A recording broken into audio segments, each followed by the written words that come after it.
Hey there, friends. I'm coming to you today with an important message about refugees arriving in the US. And I believe there are a certain percentage of them that are put in inappropriate places and not provided for quite adequately enough. Maybe that's 10%, maybe it's less, but it's happening. It's usually on the East or West Coast. And well, I've been dealing with it for months now, these special cases.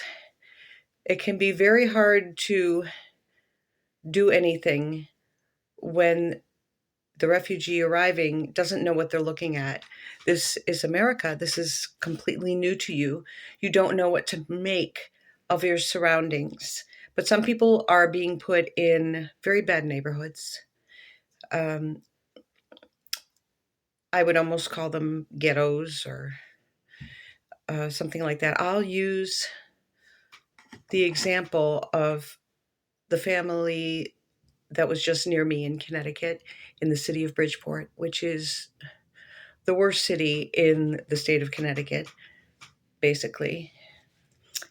And when they arrived, they thought, "Oh, these people are so nice, and they've put us in this apartment and given us what we need." And it took this family a while to figure out that this was not an appropriate neighborhood for them. The mother walked down to the park with her small children, babies really, one child, two babies, and was met by the glare of kind of druggy people hanging around. And no, it's not nice. I was down in that neighborhood 3 times. I picked them up, brought them to my house. Another time I went and gave them some Thanksgiving dinner. And I was not happy that they were placed in this neighborhood. It's not a good fit. It was half black, half Hispanic, which means not Mexican, but South American, Puerto Rican. Now, when I went to the neighborhood, the neighbors are friendly. I spoke to them, but that's besides the point. It was not somewhere where these people wanted to stay or felt comfortable or safe. That is the bottom line. And my point in making this video today is that when you arrive, you've got to look around you and try to be objective. But if you think you're in an unsafe area and placed inappropriately, you've got to speak about it. You're human beings. You have rights. You have a right to be safe.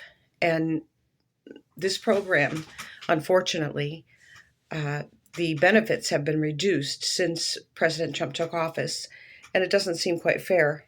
But the housing that they're taking care of, that was actually reduced for refugees after he came into office. And now we have the food stamp issue, or the EBT card. Now, it's supposed to be completely cut off, but I'm hearing that people are still getting it, especially children or people with children. But it does seem a little unfair that this is more of a challenge now.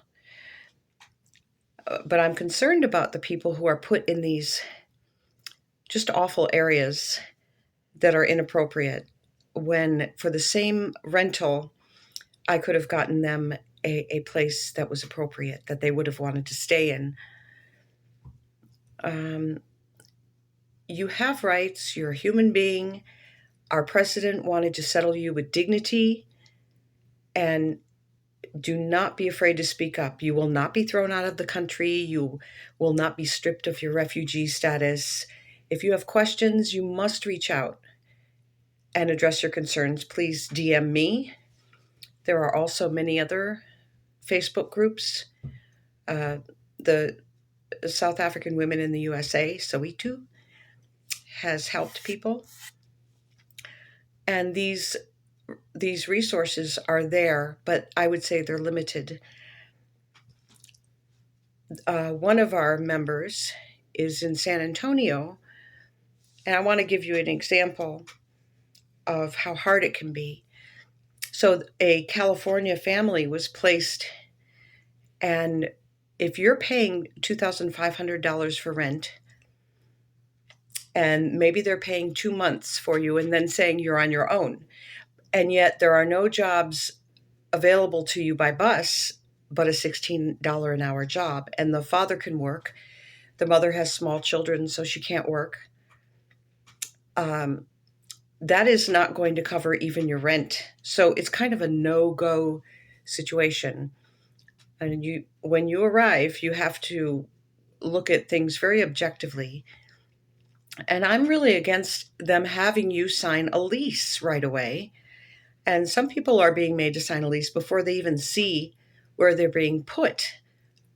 So you have rights, and don't be afraid to speak up. That's my whole point today with this little talk. And San Antonio has lots of business opportunity. I just wanted to tell people this. And the rents, so the California family was asked to pay $2,500 in rent when they could have had the same apartment in San Antonio for about $1,000 a month. Now that's doable. And I regret that they're putting people in California at all. It is very expensive. But that is my message today. Don't be afraid to ask questions, to speak out, to get opinions, options, and know what your rights are.